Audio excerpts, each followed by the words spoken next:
சர்வமும் வைகுண்டம்.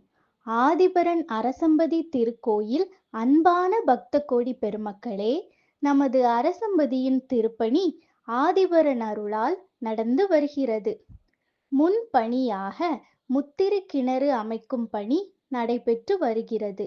மேலும் மண்டப திருப்பணிக்காக சிமெண்ட் தூண்கள் அமைக்கும் பணியும் துவங்கப்பட்டுள்ளது. முத்திரு கிணறு சுமார் 16 அடியில் நீரூற்றும் தந்திருக்கிறார் நம் பகவான்.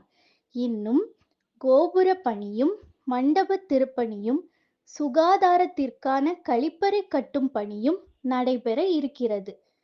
திருப்பணிக்கான தர்மங்களை பணமாகவோ பொருளாகவோ அன்பர்கள் தந்து உதவ அன்புடன் வேண்டுகிறோம். தர்மம் செய்து தலைப்பீர்கள் என் மக்களே. ஸ்ரீ குரு சிவச்சந்திரன் சுவாமிகள் சார்பாக ஸ்ரீ குரு மண்டலம்